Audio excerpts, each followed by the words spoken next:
जाओ आगे आ जाओ। Good morning, students. Welcome to Learners Academy. Good morning. Sir. Okay. So in the previous section, we learned about lines and angles, right?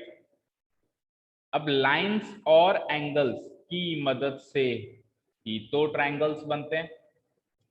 सोच के देखो, line होंगी, कोई एंगल होंगे, तो उनके कॉम्बिनेशन से ट्रायंगल बनेगा। So the next topic is triangles, obviously. आ जाओ जल्दी आओ, जल्दी बैठो, आगे आ जाओ। दो जने आगे आ जाओ, दो जन पीछे हो जाओ। लेट कैसे हो गए? दो जने आगे आ जाओ।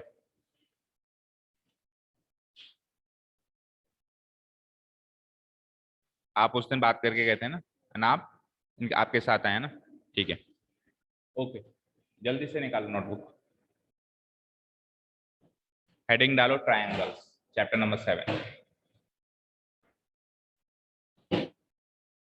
क्या नाम था आपका? गायत्री। आपका नाम क्या बेटा? साक्षी।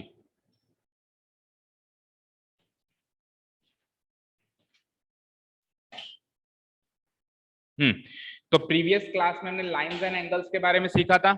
लाइंस क्या होती हैं, एंगल्स कैसे बनते हैं, क्या होते हैं कॉरस्पॉन्डिंग एंगल्स, क्या होते हैं अल्टरनेट एंगल्स, ये सब सीखा था। अब लाइंस होंगी, एंगल्स होंगे, तो उनके कॉम्बिनेशन से एक चीज बनती है जिसको अपन कहते हैं ट्रायंगल। लाइंस एंड एंगल्स के कॉम्बिनेशन से क्या बनता है? जैसे मान लो एक लाइन यूं है, एक लाइन यूं है, एक लाइन यूं है, बन गया ट्रायंगल। इसमें कुछ एंगल्स भी है, कुछ लाइंस भी है, ठीक है। हाँ, अब ट्रायंगल वैसे जनरली हम क्या होता है, हम सब जानते हैं। एंगल 180 होता है, 3 साइड्स होती हैं, 3 एंगल्स होते हैं, सब जानते हैं। एक इस टाइप का पॉलीगन होता, पॉलीगन समझते हैं ना, क्लोज्ड फिगर होता है।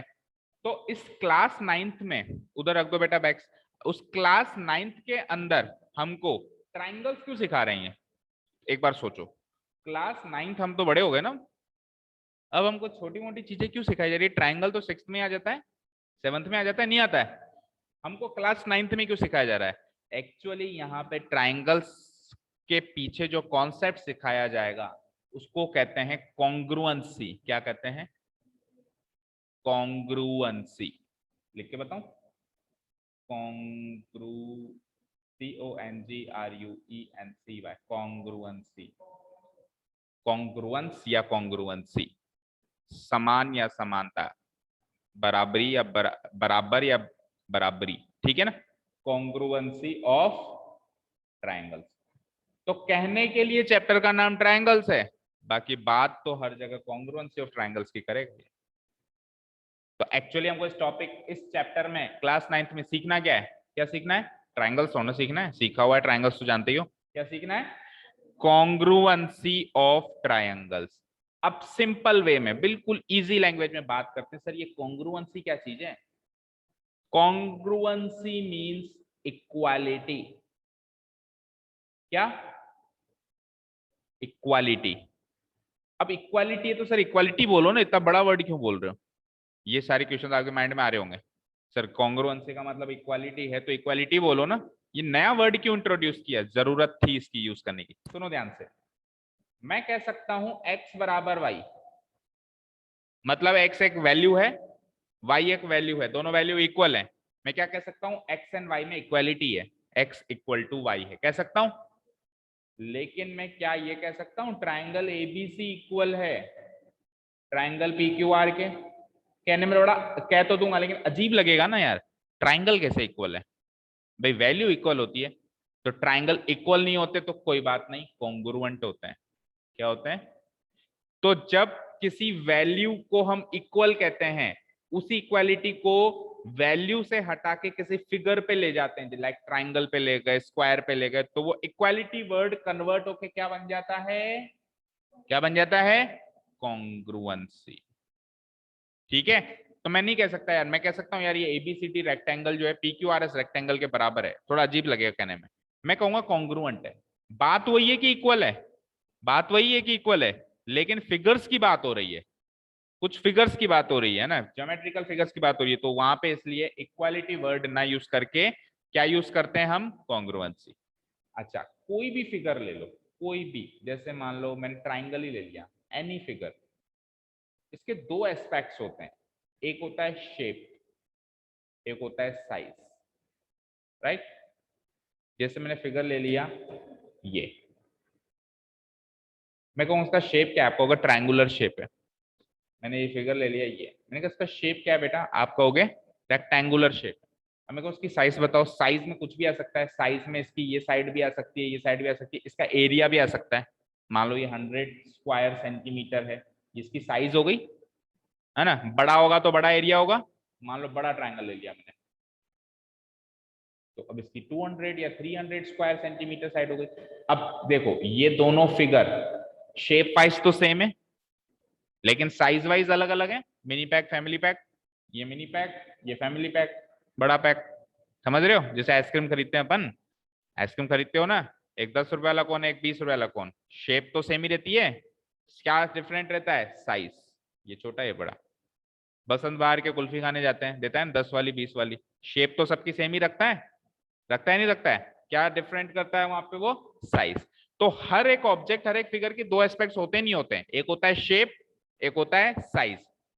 दोनों फिगर, अब ध्यान से सुनना, दोनों फिगर कॉन्ग्रुएंट तभी होंगे जब शेप भी सेम हो और साइज भी सेम। ये दोनों फिगर एक दूसरे के कॉन्ग्रुएंट नहीं है, क्योंकि केवल और केवल शेप सेम है, साइज डिफरेंट है ना, साइज डिफरेंट है। तो मैं यूं कह सकता हूं, बिल्कुल एक दूसरे की फोटोकॉपी होनी चाहिए, तब जाके मैं कहूंगा ये इसका कॉन्ग्रुएंट फिगर है। शेप भी सेम दिखना चाहिए, साइज भी सेम दिखनी चाहिए। हाँ एक चीज है, रखी हुई दूसरी तरह से हो सकती है। फॉर एग्जाम्पल देखो, मैंने आपको कहा बेटा,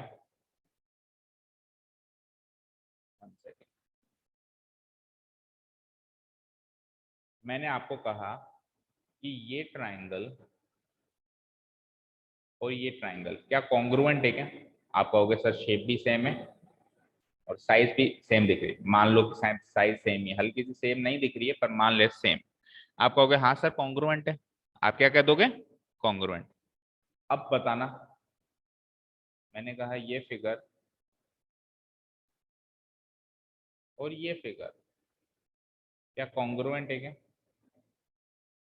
है या नहीं है, सोचो। ये फिगर, इसको घुमा दे तो सेम हो जाएगा, तो हो गए ना फिर कॉन्ग्रुएंट। मुझे एक चीज बताओ, मैंने कहा दो मैं सिमिलर पेन्स लेके आया रेनॉल्ड्स के, मैंने कहा यार दोनों एक हैं, ये सेम है, साइज भी सेम है, शेप भी सेम है, डिट्टो है, फोटोकॉपी एक दूसरे की। तो ये दोनों पेन एक दूसरे के कॉन्ग्रुएंट है। कोई भी दो फिगर कॉन्ग्रुएंट हो सकते हैं, शेप सेम हो साइज सेम हो। अब मैं पेन को अगर घुमा दूं तो क्या कॉन्ग्रुएंट नहीं होगा क्या, होगा ना, अभी भी कॉन्ग्रुएंट है, सेम ही तो लाए थे बाजार से, बाजार से लाए थे, इधर आके उल्टा कर दिया तो घर आते थोड़ा ना, ऐसे तो नहीं कि सर बाजार में तो कॉन्ग्रुएंट दिख रहे थे अभी नहीं दिख रहे, नहीं होगा ना ऐसे। तो ये फिगर्स भी कॉन्ग्रुएंट है, तो बस यही प्रॉब्लम आती है। प्रॉब्लम क्या आती है, यही तो आती है, आपसे थोड़ा ना सीधे सीधे रख के पूछेगा कॉन्ग्रुएंट, ऐसे घुमा के पूछेगा, ऐसे घुमा के पूछेगा, फ्लिप ही तो किया गया है ना। इसको अगर मैं सीधा करके उसकी शेप में रख, उसके मतलब एंगल, उसकी पोजीशन में रख दूं, सेम उसकी पोजीशन में, या इसको भी घुमा दूं, तो सेम दिखेंगे ना एक दूसरे के, दिखेंगे नहीं दिखेंगे। तो समझ आया कि दो फिगर्स कॉन्ग्रुएंट कब होते हैं, कब होते हैं बेटा, जब उनकी शेप सेम हो, साइज सेम हो, पोजीशन अलग अलग हो तो भी चलेगा, घूमे हुए हो, इधर ऐसे रखे हुए हो, मान लो मैंने और ऐसे रख दिया इसको ऐसे, अभी भी ये तो कॉन्ग्रुएंट ही है, थोड़ा सा और फ्लिप कर दिया मैंने, तो ये तीनों फिगर्स में कर सकता हूँ, आपस में बराबर दिख रहे हैं, तीनों एक दूसरे के कॉन्ग्रुएंट है। यहां तक समझ आया, तो जितना समझा उसको थोड़ा थोड़ा लिख लेते हैं। तो हेडिंग तो डाल दी ना आपने, ट्राइंगल्स डाल दी, चलो लिखना स्टार्ट करो। कुछ चीज समझ में नहीं आए तो पूछना, बिकॉज ये दूसरे सिस्टम से फाइल उठाई गई है, तो थोड़े अक्षर इसमें टेढ़े मेढ़े हो जाते हैं कॉपी पेस्ट करते टाइम, फिर भी मैं बीच बीच में आपको समझाता रहूंगा। देखो ये लिखा हुआ है, ट्राइंगल्स की छोटी सी डेफिनेशन दी है, हम सब जानते हैं इंट्रोडक्शन के फॉर्म में। Triangle is a polygon, polygon क्या होता है, हाँ न्यू स्टूडेंट्स गायत्री एंड साक्षी, जो भी मैं ब्लू इंक से लिख रहा हूँ, जैसे सर्कल कर रहा हूँ, वो आपको नहीं करना है, ब्लू इंक से जो भी कर रहा हूँ वो रफ वर्क है आपको समझाने के लिए, लेकिन जो भी रेड इंक में लिखा हुआ है वो सब आपको नोट डाउन करना है, ठीक है, क्लियर। कहीं को मैं ऐसे सर्कल कर दूं, आप भी सर्कल कर दो, है ना, ठीक है ना। हाँ, a triangle is a polygon, क्या होता है polygon, Sir, a shape with closed sides. ए, क्या बोला? Shape with closed sides. हाँ, a figure which is closely bounded, एक ऐसा फिगर जो चारों तरफ से पैक है, ऐसे तरह कोई अंदर नहीं आ सकता। ये एक पॉलीगन हो गया। अगर खुला हुआ है लाइक दिस तो ये पॉलीगन नहीं है, ये एक पॉलीगन है, ठीक है ना। कोई भी closed figure bounded by some sides, कुछ साइड से जो बाउंडेड किया गया वो क्या होता है, क्या होता है वो? पॉलीगन होता है। तो ट्राइंगल भी एक पॉलीगन हो गया क्योंकि क्लोज है चारों तरफ से, देखो कोई अंदर नहीं आ सकता ना, क्लोज है चारों तरफ से। तो ट्राइंगल भी क्या हो गया? पॉलीगन हो गया। पॉलीगन को देखो ब्रैकेट में भी लिखा है मैंने, क्लोज्ड फिगर है। क्या है? Closed figure. कितनी साइड्स का? 3 साइड्स। और ऑब्वियस बात है अगर 3 साइड्स हैं तो 3 ही एंगल्स भी होंगे, जिसमें 4 साइड्स होती हैं उसमें 4 एंगल्स होते हैं, ठीक है। और एक बहुत ही छोटी सी बात पिछले चैप्टर में भी सीखी थी, क्या? The sum of the 3 angles of a triangle is 180 degree. कई बार बताई हुई है, एक बार फिर और लिख लो, एक बार और सही। The sum of 3 angles of a triangle is 180 degree. तो ट्राइंगल का छोटा सा रिवीजन, क्या होता है? ट्राइंगल एक पॉलीगन होता है जिसमें कितनी साइड्स होती हैं? 3 साइड्स होती हैं। एंगल्स भी कितने होते हैं? 3 होते हैं। और तीनों एंगल्स का सम क्या होता है? 180 डिग्री फिक्स है ये, ठीक है। अब बात करते हैं ट्राइंगल्स की, तो हो गई बात। अब बात करते हैं कॉन्ग्रुएंस ऑफ ट्राइंगल। कॉन्ग्रुएंस भी बोलते हैं, कॉन्ग्रुएंसी भी बोलते हैं। क्या कॉन्ग्रुएंस क्यों बोलते हैं? क्या पूछ रहे हो? समझा नहीं, मैं पूछ क्या रहे हो? हाँ, कॉन्ग्रेंस नहीं, कॉन्ग्रुएंस, कॉन्ग्रुएंस, ठीक है। इसकी स्पेलिंग पे जाओ ना, देखो प्रोनाउंसिएशन में स्पेलिंग से बनता है कॉन्ग्रु और फिर एंस, तो कॉन्ग्रुएंस हो गया ना, ठीक है। हाँ, तो ट्राइंगल्स के बाद अगला टॉपिक आता है congruence of triangle. Actually topic तो यही है ना, बताया ना मैंने। हाँ, कॉन्ग्रुएंस का मतलब इक्वालिटी। बिल्कुल ऐसी फॉर्मेट में आप ये बनाते जाओ ताकि आपको नोट्स हमेशा ऐसे होने चाहिए बिल्कुल इजी लैंग्वेज के। कभी भी अपन एग्जाम से पहले रिवाइज करें तो ऐसा थोड़ा ना कि बुक की लाइनें लिखी, और बुक की लाइनें तो बुक में ही है, फिर नोट्स का क्या मतलब हुआ? नोट्स हमेशा इजी लैंग्वेज में बने हुए होने चाहिए, ऐसे एरो मार्क लगा के, कुछ टेबल बनाई हुई हो, कुछ चार्ट बनाया गया हो तो देखते ही समझ में आ जाए आपको। क्या कोई और भी, आपके पापा भी उठा के देखे तो कॉन्ग्रुएंसी समझ जाए। इस तरीके से नोट्स बने हुए होने चाहिए, ठीक है। हाँ जी, तो कॉन्ग्रुएंस ऑफ ट्राइंगल्स का सिंपल मीनिंग क्या है? Equality of triangles. लेकिन इक्वालिटी क्या है? वैल्यू के सेंस में तो यूज की जाती है, जैसे x बराबर y या x बराबर 5, 10 बराबर कुछ भी ऐसे वैल्यू। लेकिन जब फिगर्स की बात आती है तो इक्वल वर्ड थोड़ा सा बोलने में अजीब लगता है कि दोनों ट्राइंगल इक्वल है, तो वहां पे हम जो वर्ड यूज करते हैं उसको हम क्या कहते हैं? कॉन्ग्रुएंस। कोई भी फिगर के 2 एस्पेक्ट्स होते हैं, बताया था मैंने, एक होता है शेप, एक होता है उसकी साइज। देखो यहाँ तक बनाओ, बना दिए सबने? Yes sir. Yes, sir. तो मैं लेट कैसे हो गए थे आज? अभी भी राखी बना रहे हो? सक्षम एंड हितेंद्र, आप दोनों के वीडियो ऑफ हो गए। वीडियो का ध्यान दो, ऑफ नहीं होने चाहिए, है ना। हाँ, तो फिगर्स में 2 एस्पेक्ट्स होते हैं, one is shape and one is size.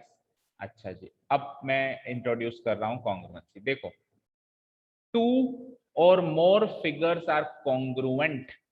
2 या ज्यादा फिगर्स को कॉन्ग्रुएंट कहेंगे। ब्रैकेट में फिर लिख दिया मैंने, इक्वल कहेंगे। बार बार मैं, जब तक आपको याद नहीं हो जाता भाई कॉन्ग्रुएंस होना मतलब इक्वल होना, मैं 2-3 बार इसको रिपीट करूंगा, फिर एक बार याद हो जाएगा, फिर नहीं कहूंगा इक्वल। तो 2 या 2 से ज्यादा भी हो सकते हैं, जरूर थोड़ा 3 ट्रायंगल भी बना दूं मैं, 4 भी बना दूं, वो दोनों या तीनों या चारों आपस में कॉन्ग्रुएंट या इक्वल कहे जाएंगे। कब?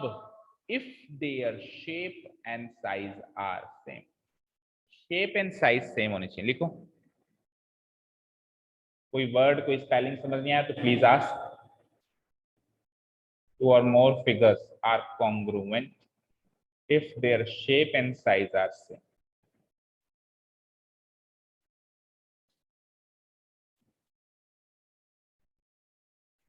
स्कूल की क्लास है आज? किस टाइम पे? Yes, sir. 8 o'clock. अभी तो ऑनलाइन ही है ना, ऑफलाइन थोड़ा। Yes, sir.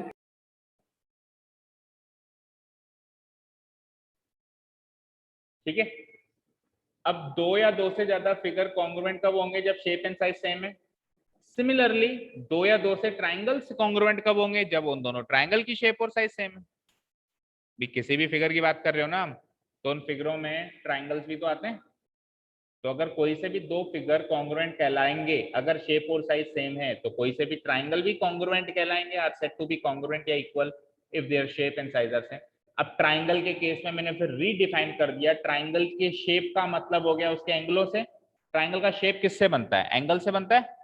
अगर मैं एंगल बदल दूं, अगर मैं एक ट्राइंगल यूं बनाऊं, इसका एंगल है 60 डिग्री, अगर मैं एक ट्राइंगल यूं बनाऊं, इसका एंगल मान लो 80 डिग्री, तो शेप अलग अलग क्यों हुआ? क्योंकि एंगल बदला तभी तो हुआ। तो शेप किससे चलता है साहब? एंगल से चलता है। साइज किससे चलती है? उसकी साइड से चलती है। साइड 10 सेंटीमीटर बनाओ, थोड़ी साइज बड़ी दिखेगी। 20 सेंटीमीटर बनाओ और साइज बड़ी दिखेगी?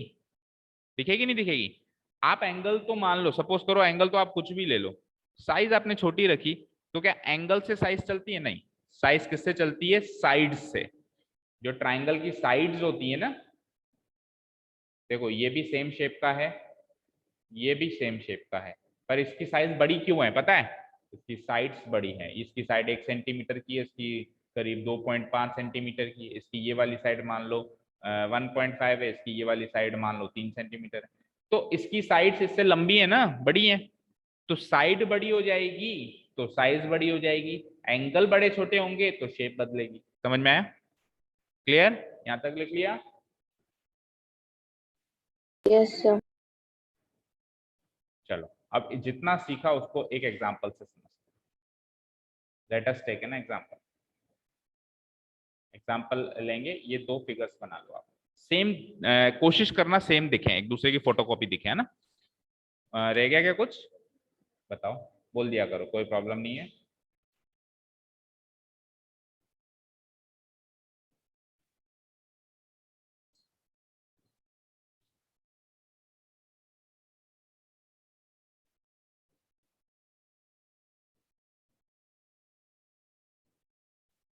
ठीक है, कोई चीज समझ में नहीं आया तो पूछ लेना, एक बार पढ़ के बता देता हूं मैं। सिमिलरली टू और more triangles are said to be congruent, या ब्रैकेट में इक्वल भी लिख दिया, if there shape that means their angles and size that means their sides are same.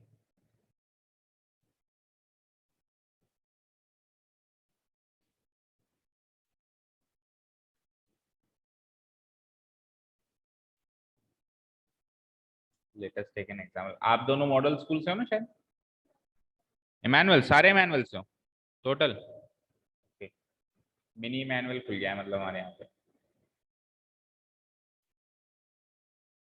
ठीक है, चलें आगे।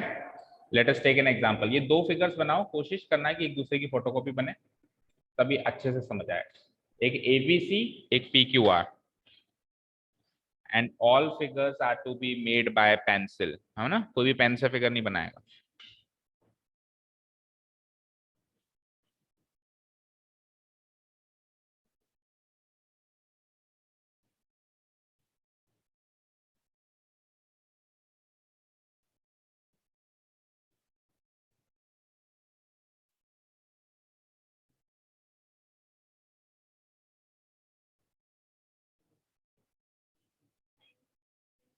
वो कॉन्ग्रुएंट का साइन अभी बताएंगे। जो बीच में साइन है इसको कहते हैं कॉन्ग्रुएंसी का साइन। थोड़ा और क्लियर बना देता हूँ, और ये साइन ऐसे ही क्यों बना उसके बारे में बात करेंगे।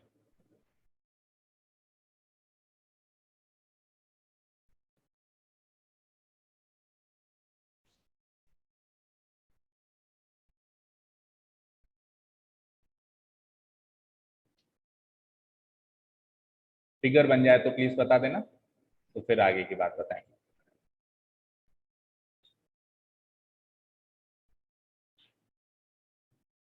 स्कूल में हो गया ये चैप्टर? हो गया? सर चल ही रहा है सर अभी तो। ठीक है, ये सर बना लिया फिगर। फिगर बना लिया। चल रहा है तो पढ़ने में और मजा आएगा, क्योंकि यही चीज फिर स्कूल में भी चल रही होगी साथ के साथ, तो दोनों जगह रिवाइज होती चली जाएगी।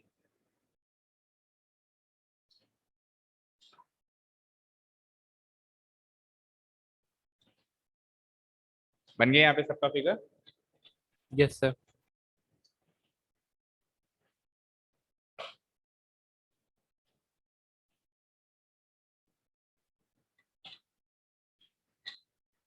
कैसा रहा आप लोगों का फेस्टिवल सबका? अच्छे से मनाया? पढ़ाई वढ़ाई तो करी नहीं होगी एज यूजुअल। ठीक है, किसी ने पढ़ाई, ऐसा भी कोई महान है क्या? सर हमें तो असाइनमेंट मिल रखा था सर। असाइनमेंट था? असाइनमेंट तो पढ़ाई नहीं कहते ना, असाइनमेंट का मजबूर ये करनी है यस सर, वो असाइनमेंट। करना ही पड़ा सर फिर। चलो, बन गया सबका फिगर। देखो, एक तरफ मैंने ट्रायंगल बनाया है ए बी सी, ध्यान से सुनना बच्चों, है ना। एक तरफ मैंने ट्रायंगल बनाया पी क्यू आर, और कोई भी चीज समझ में नहीं आया ना, बेफिक्र होकर पूछना, है ना। जो भी चीज समझ में नहीं है, अंश यहाँ पे ध्यान दो। तो ये दोनों ट्रायंगल कॉन्ग्रुएंट कहलाएंगे। ये कॉन्ग्रुएंसी का साइन है। आप पूछ रहे थे ना सर ये साइन किसका है, ये साइन किसका है? अभी साइन ऐसे कैसे बन गया, अजीब सा साइन क्यों है? देखो मैंने क्या कहा, कॉन्ग्रुएंसी में दो एस्पेक्ट्स हैं, एक तो है शेप, दूसरी है साइज। साइज। इक्वालिटी का साइन है ना, इक्वालिटी का साइन वो तो डिनोट करता है साइज के लिए, और जो ये ऊपर लहराती हुई पतंग जैसा साइन है ये डिनोट करता है शेप को। अब मैंने क्या कहा था, दो फिगर्स कब कॉन्ग्रुएंट होते हैं? जब शेप भी सेम हो और साइज भी सेम हो। इसीलिए ये वाला साइन भी आ गया, ये वाला साइन भी आ गया। अप्रोक्स का भी होता है, तो अप्रोक्स भी एक तरीके से कॉन्ग्रुएंसी है ना। ठीक है, इतना ज्यादा डिटेल में नहीं जाते हैं। अच्छा, नेक्स्ट क्लास में 10th में आएगी एक चीज, सिमिलैरिटी। केवल 1 मिनट में सुनो क्या चीज है। सिमिलैरिटी में क्या होता है बेटा, केवल शेप सेम होती है। क्या सेम होता है? केवल शेप, साइज सेम नहीं होती। इसीलिए सिमिलैरिटी का साइन केवल यूज बनता है, समझ आया? सिमिलैरिटी में केवल शेप सेम होती है। जैसे फॉर एग्जांपल मैंने एक छोटा सा ट्रायंगल और बना दिया यहाँ पे, लाइक दिस। अब इस ट्रायंगल की भी शेप इन तीनों से मिल रही है, मतलब तीनों की शेप तो मिल रही है, लेकिन साइज केवल इन दोनों की मिल रही है। तो कॉन्ग्रुएंट तो ये दोनों हैं, लेकिन सिमिलर तीनों ही है। सिमिलैरिटी में केवल शेप देखी जाती है, और सिमिलैरिटी का जो साइन है वो केवल ये वाला बनाया जाता है, केवल ये। क्यों? क्योंकि इसका मतलब ही सिमिलैरिटी होता है, नीचे वाले का मतलब साइज से होता है। शेप एंड साइज दोनों सेम है, that means it is congruent. यहां तक क्लियर है? कॉन्ग्रुएंसी के साइन के बारे में समझ में आया, क्यों ये साइन है इसका? हाँ, अब बात करते हैं सर ये दोनों ट्रायंगल कॉन्ग्रुएंट हैं तो कैसे हैं। मैंने क्या कहा, साइज भी सेम हो, मैंने क्या कहा, शेप भी सेम। इसका मतलब पहले शेप की बात करते हैं, चलो, है ना। शेप का मतलब किससे होता है? एंगल से होता है। इसका मतलब एंगल ए जितने डिग्री का है, एंगल पी भी उतने डिग्री का हो, राइट। एंगल बी जितने डिग्री का है, एंगल क्यू भी उतनी डिग्री का हो। एंगल सी जितने डिग्री का है, एंगल आर भी उतने ही डिग्री का हो। तीनों एंगल तीनों एंगलों के बराबर हो तो शेप सेम हो गया। एक भी एंगल अगर ऊपर नीचे कर दिया आपने तो फिर शेप बिगड़ जाएगा। फिर इसका शेप कुछ अलग दिखाई देगा, उसका शेप कुछ अलग दिखाई देगा। तीनों angles exactly should be equal to the 3 angles of the other triangle. Clear है यहां तक? अब बात करते हैं साइज भी सेम कर दो सर, साइज सेम कर देते हैं। ये ए बी जितनी लंबी साइड है उतनी ही लगभग पी क्यू बनाई है मैंने, तो ये साइड हो गई इसके बराबर। ये बीसी जितनी लंबी बनाई है उतनी ही क्यू आर दिख रही है, ये बीसी हो गई क्यू आर के इक्वल। और ये एसी जितनी तीसरी साइड लंबी है, पी आर भी उतनी ही लंबी है, तीसरी साइड भी बराबर हो गई, तो साइज भी सेम हो गई। शेप एंड साइज दोनों सेम हो गए, तो फिर तो फोटोकॉपी हो गई ना एक दूसरे की। ये क्या लगा दिया मैंने, कॉन्ग्रुएंसी का साइन लगा दिया। अब आप कहोगे सर ये डंडे वंडे ये क्या खींचे हुए? ये डंडे खींचने का, ये डंडे हम क्यों खींचते हैं, ये हम ये बताने के लिए खींचते हैं कि कौन सा एंगल किस एंगल के बराबर है और कौन सी साइड किस साइड के बराबर है। फॉर एग्जाम्पल देखो यहाँ पे सिंगल एंगल का मार्क है, यहाँ पे भी सिंगल एंगल का मार्क है, that means angle A equal to angle P है। मान लो इस वाले ट्राइंगल में सिंगल एंगल का मार्क क्यू पे होता, तो इसका मतलब क्या होता है कि ए फिर क्यू के बराबर होती। भाई कोई भी एंगल किसी के बराबर हो, ऐसा कोई जरूरी नहीं है कि ए पी के ही बराबर हो, है ना। तो ये मार्क करने का तरीका है, इससे ये पता चलता है भाई फिगर देख के ही। सपोज करो मैंने पूछा अंश कि ये ट्राइंगल इस ट्राइंगल के कॉन्ग्रुएंट है, तो क्या तीनों एंगल बराबर होंगे तीनों के? आप कहोगे हाँ होंगे। मैंने कहा चलो फिर अगर तीनों एंगल के बराबर है, ए किसके बराबर है? तो अगर मैं ये ट्राइंगल में ये मार्क ना करूं तो आपको कैसे पता चलेगा कि ए पी के बराबर है, ए क्यू के बराबर है या ए आर के बराबर है? तो ये मार्क करने का तरीका है केवल सिंगल से सिंगल। फिर ये डबल वाला डबल के इक्वल, डबल एंगल का मार्क है, और ट्रिपल वाला ट्रिपल के। और ये का ये काम साइड में कर रखा है मैंने, single dash that means side A B और साइड पी क्यू लंबाई में बराबर है, double dash that means B C और क्यू आर बराबर है, और triple dash that means triple dash that means side A C और साइड पी आर भी बराबर। यहाँ तक क्लियर है बातें सभी को? फिगर बना लिए सब? Yes. आगे लिखते हैं हम। Yes sir. Here, if triangle ABC congruent to triangle PQR है, अगर ऐसा है, अगर ये वाला ट्रायंगल इस वाले ट्रायंगल के कॉन्ग्रुएंट है, तो AB PQ के बराबर होगी, BC QR के बराबर होगी, AC PR के बराबर होगी, एंगल A एंगल P के बराबर होगा, एंगल B एंगल Q के बराबर होगा, और एंगल C, तीनों साइड्स बराबर होंगी, तीनों एंगल्स बराबर होंगे, साइज बराबर होगी, शेप बराबर होगा। समझ में आया? यहां तक नोट डाउन करो, उसी फिगर के नीचे है ना। पूरे चैप्टर Yes, में sir. केवल ट्रायंगल्स की बराबरी की बात होगी, ठीक है ना।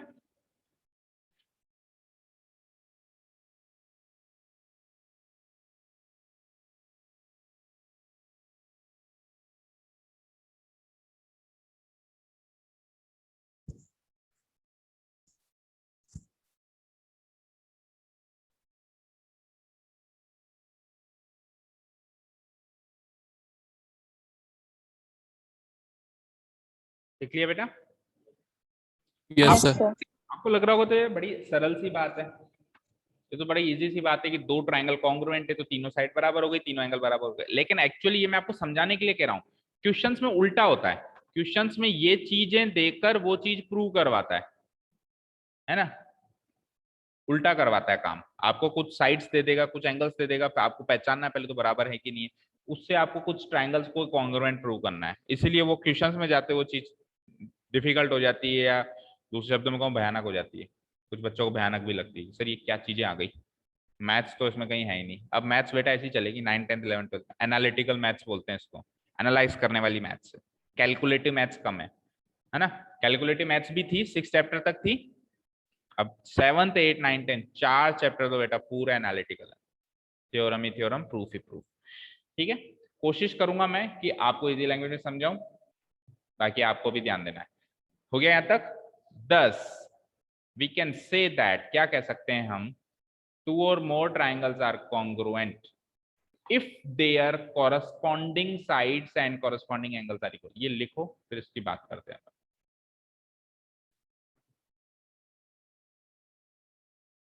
हम ये कह सकते हैं कि दो ट्रायंगल्स कॉन्ग्रुएंट कब कहलाएंगे बेटा, अगर उनकी कॉरस्पॉन्डिंग साइड्स और कॉरस्पॉन्डिंग एंगल्स दोनों के दोनों इक्वल हैं।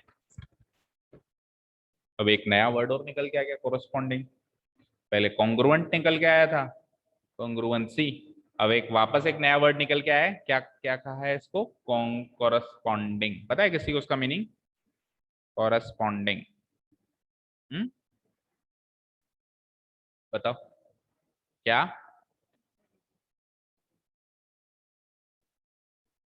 थोड़ा सा और क्लियर करो, बोलो गायत्री, आपको पता है कॉरस्पॉन्डिंग इस वर्ड का मतलब क्या होता है? दो जगह यूज हुआ है, सुना तो होगा, ऐसा तो नहीं कह सकते सुना ही सर नहीं। जब दो लाइंस और एक दूसरे से क्रॉस करती है तो उसको कॉरस्पॉन्डिंग लाइंस कहते हैं। ना, बिल्कुल नहीं कहते हैं।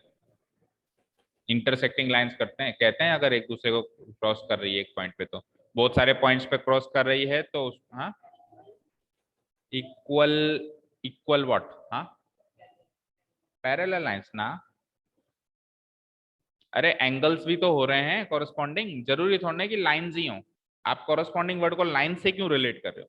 कॉरस्पॉन्डिंग वर्ड का मीनिंग सोचो, है ना। कॉरस्पॉन्डिंग का मतलब होता है सेम पोजीशन पे, सेम पोजीशन वाली चीजें को हम क्या कहते हैं, कॉरस्पॉन्डिंग चीजें। ठीक है, मैंने कहा कि अंश एंड यश आर कॉरस्पॉन्डिंग, मतलब दोनों इक्वल हैं, दोनों बराबर हैं। तो आप कहोगे सर किस लिहाज में कह रहे हो? तो मैं कह रहा हूं कि हर कॉरस्पॉन्डिंग चीज के लिहाज में कह रहा हूं, यानी इसके कपड़े तो उसके भी कपड़ों की बात करूंगा, इसकी रिजल्ट तो इसके रिजल्ट की भी बात करूंगा, इसकी हाइट तो इसकी हाइट की, तो हर कॉरस्पॉन्डिंग चीज की बात कर ली। समझ में आ गई बात? अब कॉरस्पॉन्डिंग का मतलब यूं कह लो कि सेम पोजीशन वाली बात कहना या सेम लिहाज वाली बात कहना, ठीक है ना। अब फिगर से समझो इस चीज को, है ना। देखो इसने क्या कहा साहब कि दो या दो से ज्यादा भी हो सकते हैं, टू और मोर तो ये हमेशा फ्री में लगा देगा, आप एक बार के लिए दो ही याद रखना ना, दो ट्राइंगल्स की बात हो रही है, और मोर तो फोकट में हमेशा लगा देगा ये, है ना। भी तीन भी हो सकते हैं, चार भी हो सकते हैं। दो ट्राइंगल्स कॉन्ग्रुएंट कहलाएंगे, कब कहलाएंगे? उन दोनों ट्राइंगल्स की तीनों कॉरस्पॉन्डिंग साइड्स और तीनों कॉरस्पॉन्डिंग एंगल्स आपस में इक्वल हों। इस चीज का मतलब क्या है भाई? सर आपने बताया तीनों साइड्स और तीनों एंगल्स बराबर हैं, वो तो समझ में आया, तीनों कॉरस्पॉन्डिंग साइड्स कुछ अलग चीज होती है क्या? देखो बेटा, ये दोनों ट्राइंगल कॉन्ग्रुएंट कहलाए जब side A B side P Q के बराबर है। अब आप देखो दोनों सेम पोजीशन पे है या नहीं है, A B P Q same position पे है ना। अच्छा सेकंड साइड को पकड़ते हैं, बी सी और Q R. B C, B C किससे बनी है? सेकंड एंड थर्ड लेटर से बनी है। उधर क्यू आर किससे बनी है? सेकंड एंड थर्ड लेटर से। B C equal to Q R है। अच्छा तीसरी साइड ले लो, फर्स्ट एंड थर्ड लेटर से ए सी बन रही है, यहाँ पे फर्स्ट एंड थर्ड लेटर से पी आर बन रहा है, तो A C equals to P R है। अच्छा तीनों एंगल्स भी कॉरस्पॉन्डिंग में ही रखे हुए हैं, सेम पोजीशन पे रखे हुए हैं। ए बराबर पी पहला लेटर, ठीक है। बी बराबर क्यू दूसरा लेटर, और सी बराबर आर तीसरा लेटर, ठीक है। अब आप कहोगे कि सर अगर ए बराबर पी नहीं है, मान लो फॉर एग्जाम्पल अगर ए पी के बराबर ना होके ए क्यू के बराबर होता कल को, तो क्या ये क्या ये कॉन्ग्रुएंट नहीं होते? कॉन्ग्रुएंट तो वो तब भी हो सकते थे, लेकिन फिर उसको मैं A B C congruent to P Q R नहीं लिख सकता था, फिर उसको लिखना पड़ता A B C congruent Q P R, क्योंकि अब की बार आपने ए को क्यू के इक्वल किया है। ये मतलब होता है कॉरस्पॉन्डिंग का, सेम पोजीशन पर रखना। तो अब तक ट्राइंगल एबीसी को ट्राइंगल बीएसी भी कह लो कोई फर्क नहीं पड़ता था, एसीबी भी कह लो कोई फर्क नहीं पड़ता था, सीएबी भी कह लो कोई फर्क नहीं पड़ता था। इस चैप्टर में बहुत फर्क पड़ जाएगा आज से, मतलब इस चैप्टर के लिहाज से, चाबी ले लो, इस चैप्टर के लिहाज से ट्राइंगल एबीसी एक डिफरेंट ट्राइंगल है और ट्राइंगल बीएसी एक डिफरेंट ट्राइंगल है वो एक ही, लेकिन वो आपके कोने से पकड़ के उसको पढ़ रहे हो, उसको रीड कर रहे हो, ठीक है। समझ में आई बात? क्लियर है? कॉरस्पॉन्डिंग वर्ड का मीनिंग, जो सेम पोजीशन पे रखे हुए हैं वो कॉरस्पॉन्डिंग होते हैं। जैसे मैंने आपसे पूछा बेटा इन दोनों ट्राइंगलों में ए बी की कॉरस्पॉन्डिंग साइड कौन सी है उस ट्राइंगल की, तो आप कहोगे ए बी की कॉरस्पॉन्डिंग साइड कौन सी है? P Q. मैंने कहा बी सी की कॉरस्पॉन्डिंग साइड कौन सी है? Q R. मैंने कहा ए सी की कॉरस्पॉन्डिंग साइड कौन सी है? तो कॉरस्पॉन्डिंग साइडें बराबर होनी चाहिए, ऐसे नहीं कोई भी चल रही हो, ठीक है। हाँ वो एक अलग बात है, वो एक अलग बात है कि आपने ए बी को बी ए लिख दिया, वो कोई फर्क नहीं पड़ेगा। सपोज करो मैं यहाँ पे ए बी की जगह बी ए लिख दूं तो कोई फर्क नहीं पड़ेगा, क्योंकि साइड अगर ए बी है तो उसको बी ए भी पढ़ सकते हैं, इतना चलेगा। लेकिन ऐसा नहीं साइड डिफरेंट हो जाए, ए बी की जगह बी सी हो जाए, फिर अगर डिफरेंट कर रहे हो तो ट्राइंगल का नाम भी बदलना पड़ेगा, उसके लेटर्स को भी फ्लिप करना पड़ेगा इधर उधर। Is that clear? Corresponding word का मतलब समझ में आया अच्छे से? नहीं आया? Yes, sir. आ गया अच्छे से? ठीक है चलिए नेक्स्ट। नेक्स्ट हेडिंग तो है, फ्रेश पेज से नोट करना बिल्कुल। अब यहां से मेन चैप्टर शुरू हो रहा है, criteria. Criteria for congruence of triangles. Criteria को हिंदी में बोलते हैं मापदंड या मानदंड।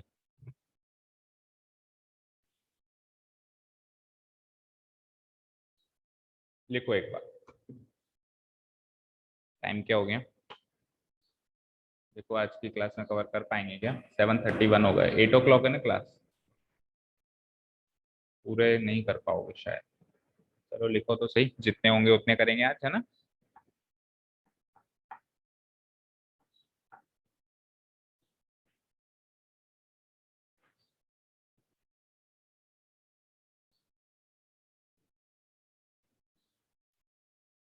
इस चैप्टर में 2 एक्सरसाइज है शायद, देखना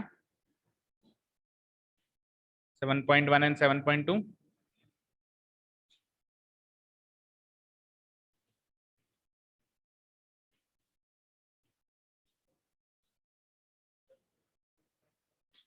7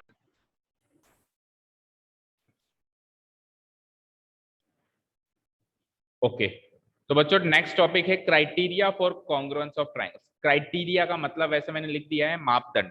क्या मतलब होता है क्राइटेरिया? सिंपल लैंग्वेज में बात करूं तो रिक्वायरमेंट, जरूरत, वो है क्राइटेरिया। फॉर एग्जांपल एक लाइन बोलता हूं मैं कि आपको अगर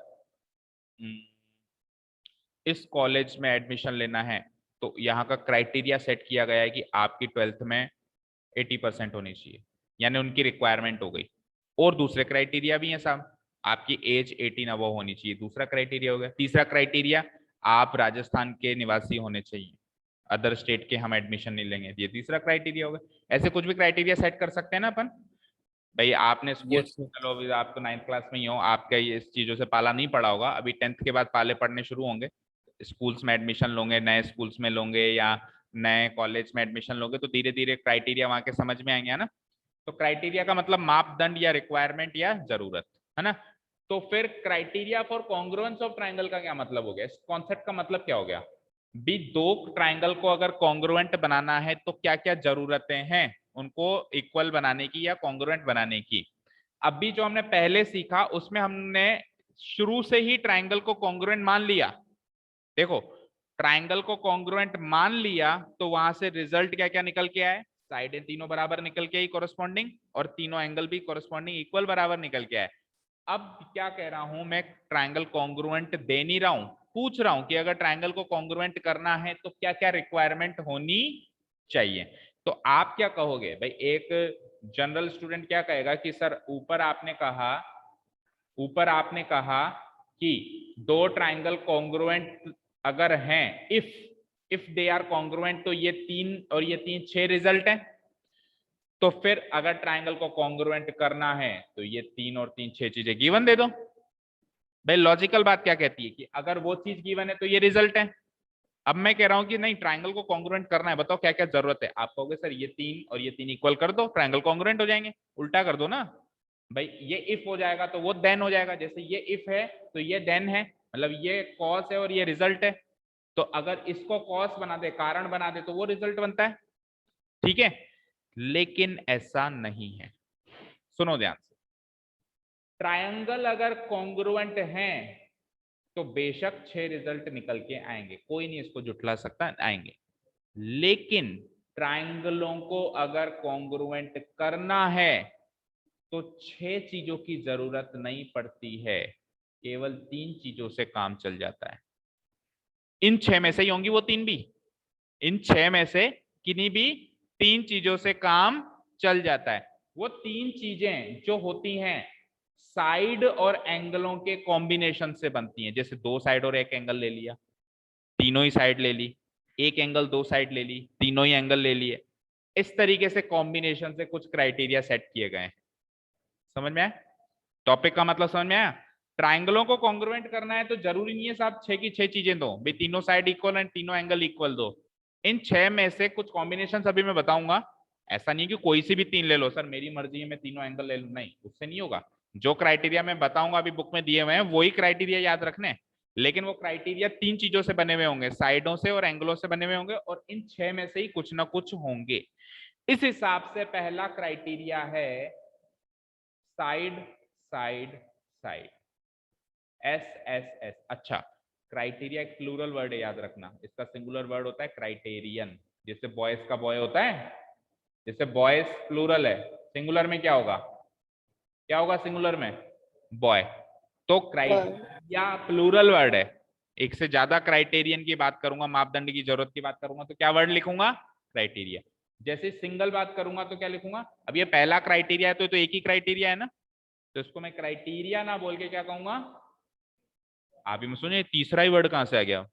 वर्ड पे वर्ड निकलते आ रहे हैं। ये क्राइटेरियन क्राइटेरिया एक ही है, सिंगुलर प्लूरल फॉर्म है उनकी, है ना। तो पहला मापदंड या पहली रिक्वायरमेंट है SSS criterion, side side side. क्या कह रहा है ये कि भैया तीनों साइड बराबर कर लो, ट्रायंगल कॉन्ग्रुएंट हो जाएंगे। एंगलों को बराबर करने की जरूरत नहीं है। क्यों? ऑटोमेटिकली एंगल बराबर हो जाएंगे। समझ रहे हो? मैंने कहा यार एक ट्रायंगल बना दिया मैंने, दिस दिस दिस, मैंने खड़ा किया, इसके बराबर ट्रायंगल बना के बताओ। आप कहोगे यार सर ने कहा था दो ट्रायंगल बराबर कब होते हैं, जब तीनों साइड और तीनों एंगल बराबर होती है। आप क्या कहोगे, मैं एक ऐसा ट्रायंगल बना देता हूं जिसकी तीनों साइड इसके बराबर हो और तीनों एंगल बराबर हो। आप एंगल बराबर बनाओ मत, आप केवल तीनों साइड बराबर बना दो, एंगल ऑटोमेटिकली बन जाएंगे। और यकीन ना हो तो करके देख लो, पेपर पे कोई भी एक ट्रायंगल बनाओ, सेम साइड का एक और ट्रायंगल बनाओ। जैसे मान लो आपने एक ट्रायंगल बनाया, जिसकी एक साइड 7 सेंटीमीटर बनाई, एक साइड मान लो आपने 6 सेंटीमीटर बनाई, एक साइड मान लो आपने 5 सेंटीमीटर बनाई। दूसरा ट्रायंगल उठाओ और उसमें भी यही काम करो, 7 सेंटीमीटर बनाओ, 6 सेंटीमीटर बनाओ और 5 सेंटीमीटर बनाओ। ये इनके एंगल्स भी ऑटोमेटिकली बराबर बनेंगे या नहीं बनेंगे, सोच के देखो प्रैक्टिकली। ऐसा हो सकता है कि एंगल्स अलग अलग बने? जब आपने साइज सेम कर दी ना बेटा, तो शेप तो सेम ऑटोमेटिकली होना ही है, पर उल्टा नहीं है इसका। अगर शेप सेम कर दी तो साइज सेम हो जाए, ऐसा नहीं है। साइज सेम करते ही शेप सेम हो जाता है, यानी कि तीन साइड बराबर करते ही तीन एंगल तो बराबर हो जाएंगे, लेकिन तीन एंगल बराबर करते ही तीन साइड बराबर। इसका मतलब एस एस एस क्राइटेरियन तो है, लेकिन ए क्राइटेरियन कईयों के माइंड में आता होगा, कईयों ने सर से पूछा भी होगा, आपके स्कूल टीचर किससे पूछा होगा, सर ए क्राइटेरियन क्यों नहीं है? क्योंकि तीन एंगल बराबर करने से साइज ऑटोमेटिकली बराबर नहीं हो रही, तो कॉन्ग्रुएंट हो ही नहीं रहे ना वो ट्रायंगल्स। इसीलिए पहला क्राइटेरियन क्या है बेटा, side side side, S S S criterion. इसके बारे में लिखते हैं थोड़ा सा। Two triangles are said to be congruent if the three sides of one triangle are equal to the corresponding three sides of the other triangle। Angle की बात ही नहीं करी, तीनों साइड बराबर करो, ट्रायंगल्स क्या हो जाएंगे, कॉन्ग्रुएंट हो जाएंगे। लिखो, कोई चीज कोई वर्ड समझ में नहीं आया तो पूछो। अरे रिकॉर्डिंग तो स्टार्ट कर दी क्या? नहीं की शायद, है ना? नहीं चालू, रिकॉर्डिंग चालू है, ठीक है। भाई रिकॉर्डिंग अगर बीच में कहीं पॉज हो जाए ना, तो जो ऑनलाइन स्टूडेंट्स हैं प्लीज मुझे बता दिया करो। ऑफलाइन तो को तो नहीं पता चल पाएगा, लेकिन ऑनलाइन आपको फोन में ब्लिंक करता हुआ मार्क दिखता होगा ना कि रिकॉर्डिंग ऑन है कि नहीं, तो आप लोग प्लीज बता दिया यस सर। कभी यस सर।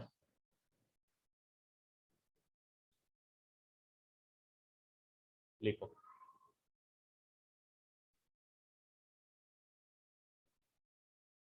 लिख लो तब बता देना।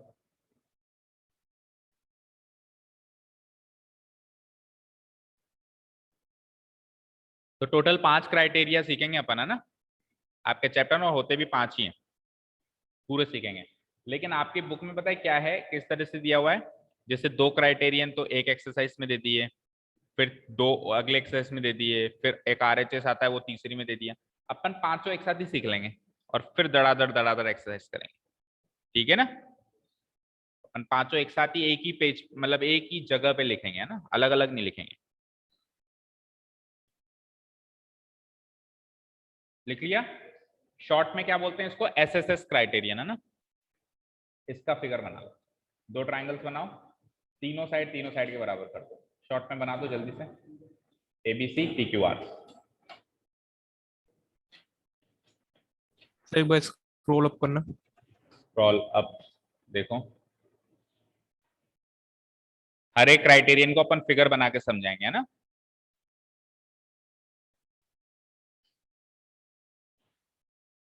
तो टाइम हो गया, तो आज केवल यही क्राइटेरियन करके खत्म करेंगे।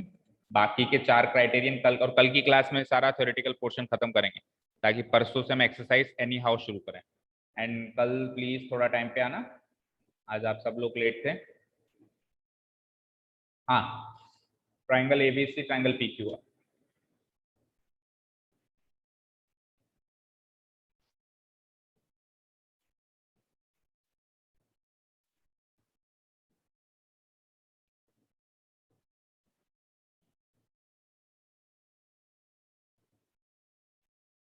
ये ड्रॉ करो, फिर थोड़ा सा इसको समझाते हैं।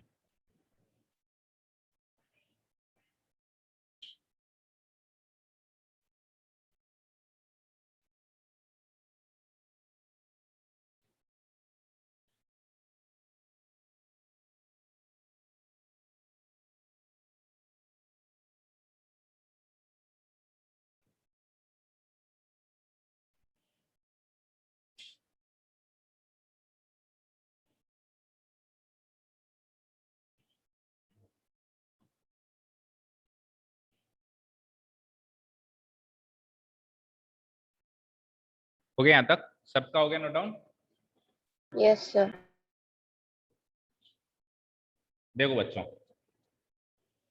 क्या कह रहा है कि अगर, हो गया सबका नोट डाउन? अगर triangle number 1 and triangle number 2 में इफ तीनों साइड्स बराबर हैं, ए बी पी क्यू के बराबर, बी सी क्यू आर के बराबर, ए सी पी आर के बराबर, और एंगल्स के बारे में कोई नॉलेज ही नहीं है, कोई इंफॉर्मेशन ही नहीं है, केवल इन तीनों के बलबूते आप कह सकते हो कि यस दे आर कॉन्ग्रुएंट। समझ आया? एंगल्स की नॉलेज ही नहीं है भाई, तीन साइड्स बराबर थी तो प्रैक्टिकली देखें तो साइज बराबर थी, और साइज बराबर है तो शेप बराबर होना ही है। हाँ दोनों ट्रायंगल होने चाहिए, ऐसा नहीं एक ट्रायंगल एक रेक्टेंगल है, दो ट्रायंगल हैं, बस साइज बराबर कर दो, शेप ऑटोमेटिकली बराबर हो जाएगा। ठीक है ना? तो देखो यहाँ पे मैंने इफ में ये डाला है, देन में ये डाला है, दैट मीन्स ये तो है रीजन, ये तो है रीजन या क्राइटेरिया बोल दो, जरूरत, ये है रिजल्ट। इससे ये रिजल्ट निकल सकता है, इससे ये रिजल्ट निकल सकता है। अच्छा एक बात और,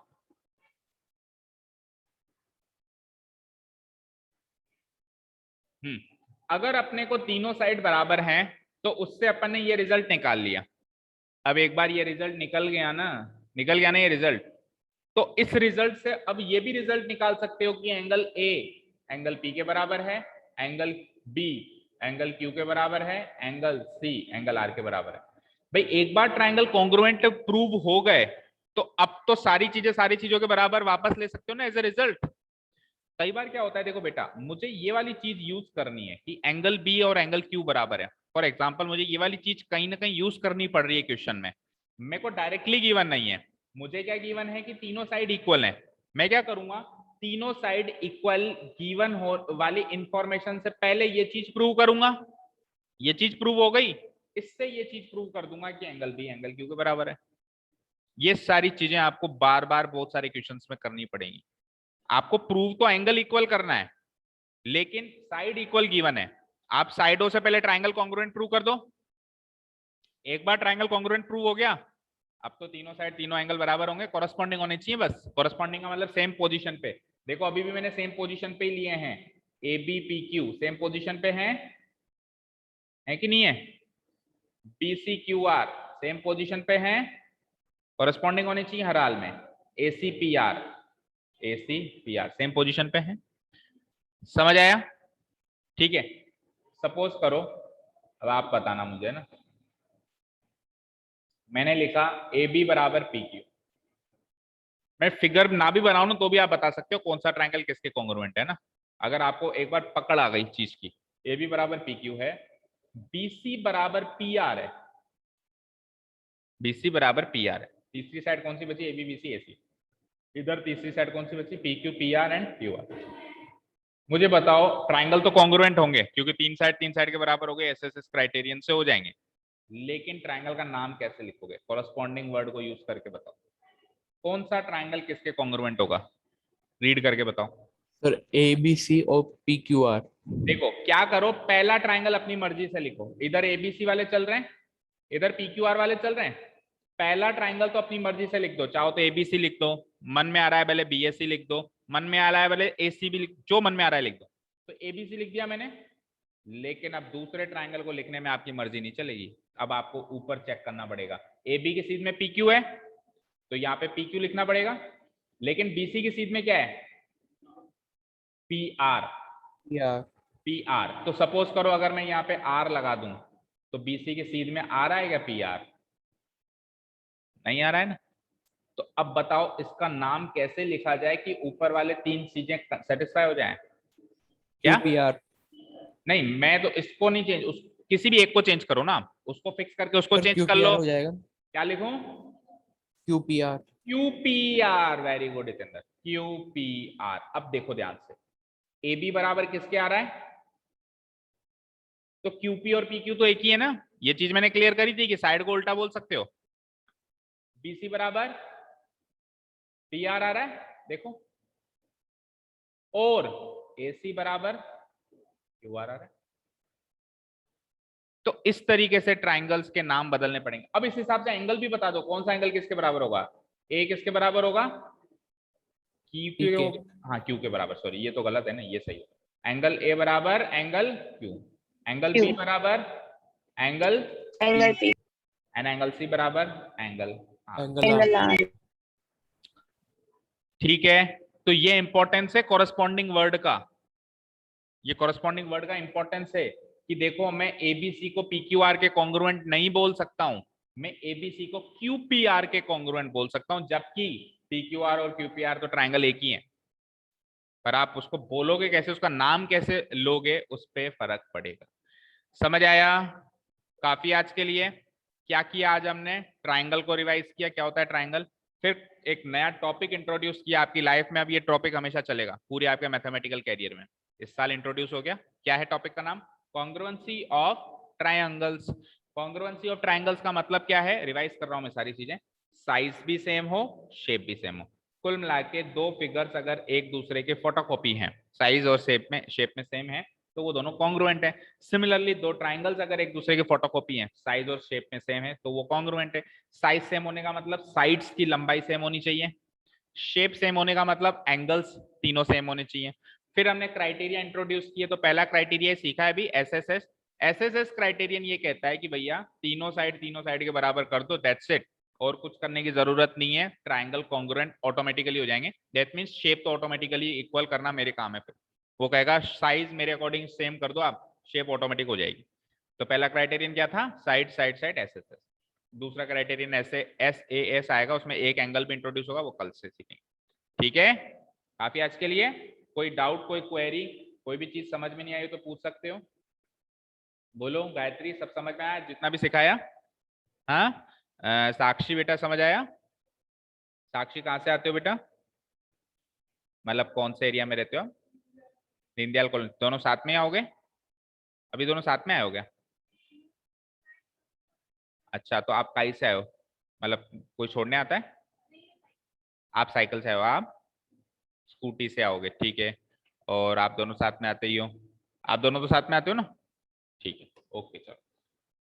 चलिए, that's it for today, thank you so much for listening to us, have a nice day, keep learning and bye.